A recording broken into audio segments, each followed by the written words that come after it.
समस्त देशवासियों को मकर संक्रांति की हार्दिक शुभकामनाएं।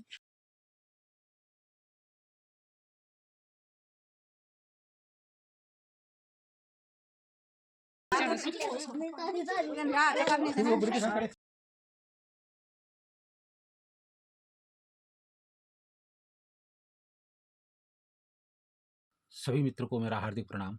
आज मकर संक्रांति, उत्तरायणी का त्यौहार। मकर संक्रांति का संदेश परिवर्तन। दोस्तों, संसार परिवर्तनशील है और जिसने इस परिवर्तन को स्वीकार नहीं करा तो उसके जीवन में सुख शांति की फसल नहीं हो पाती है। तो इसलिए हमको अपने जीवन में परिवर्तन स्वीकार करना पड़ेगा और करना ही पड़ता है। आज के दिन कनिष्का को अन्न प्राशन संस्कार में प्रवेश करना है। दोस्तों, अन्न प्राशन संस्कार हिंदू धर्म में 16 संस्कारों में एक महत्वपूर्ण संस्कार है, वह है अन्नप्राशन संस्कार। अन्नप्राशन शब्द संस्कृत का शब्द है। अन्नप्राशन संस्कार का अर्थ है कि अन्न का शुभारंभ करना, अन्न को शुरू करना। तो आज के दिन से अन्न को शुरू किया जाता है। बच्चे को आज के दिन अन्न खिलाने के लिए अन्नप्राशन संस्कार की मान्यता है। अन्नप्राशन संस्कार का मतलब कि प्रकृति ने बच्चे को अन्न चबाने के लिए, अन्न को ग्रहण करने के लिए बना लिया है। इसीलिए जब बच्चे के दांत निकलते हैं तो इसका मतलब समझ लेना चाहिए कि वह अन्न पचाने के लिए सक्षम हो गया है। तो इसीलिए आज के दिन से बच्चे को अन्न खिलाना शुरू किया जाता है।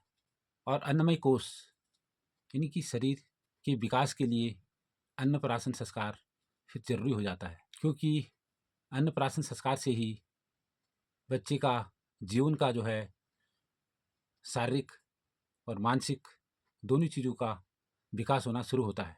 इस संस्कार के दिन बच्चे को शुद्ध पौष्टिक भोजन खिलाने की परंपरा है। हिंदू धर्म में अन्नप्राशन संस्कार बड़े विधि विधान के साथ किया जाता है।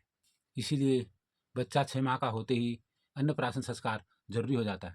अन्नप्राशन संस्कार अलग अलग जगहों पर अलग अलग नामों से जाना जाता है। जैसे उत्तराखंड में भात खिलाई, और जैसे बंगाल में मुखे भात, और केरल में चोरुनु कहते हैं। अन्न प्राशन संस्कार में बच्चे को चांदी के बर्तनों में भात परोसा जाता है, चांदी के चम्मच से खिलाया जाता है। ये परंपरा पहले से चल के आई है।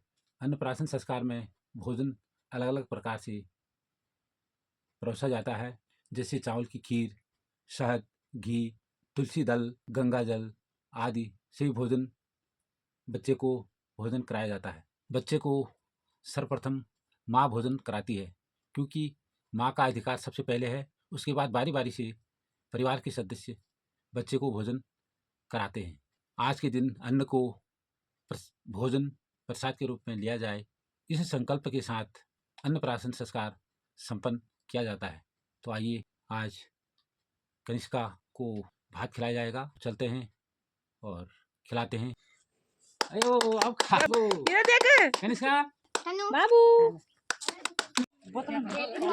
लगा दे बहू। बस शाबाश बहू, आपको ये लो। ओए फोटो खिंचा था थोड़ी सी ले लेके गलत सबके ले लेके गिरेगी। अब एक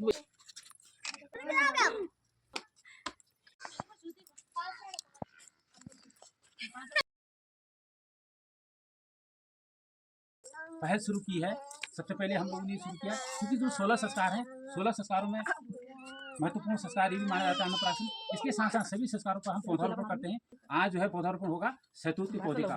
शहतूत का पौधा लगेगा और ये अपने आप में फल भी है और चारा प्रजाति का पौधा भी है और एक शोभादार छायादार भी है। तो इसलिए इसका इसलिए शुरू है कि जब बच्चा बड़ा होता है तो उसको हर चीज की जरूरत होती है, ज्यादा जरूरत होती है। ठीक उसी प्रकार से ऑक्सीजन की भी जरूरत ज्यादा पड़ेगी। तो इसलिए ये वायुमंडल दूषित न हो, शुद्ध हो और अपने जीवन में कनिष्का को कोई परेशानी न हो, शुद्ध हवा स्वस्थ जीवन जिए। तो इसलिए पौधारोपण अति आवश्यक हो जाता है। तो आइए अब इसके बाद करते हैं पौधारोपण।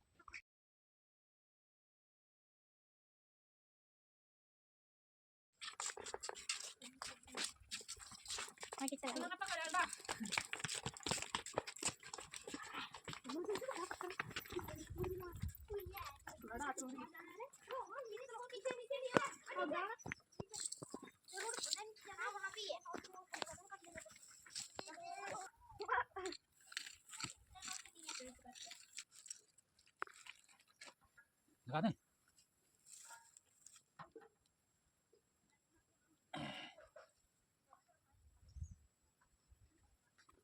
नीचे वाला सतह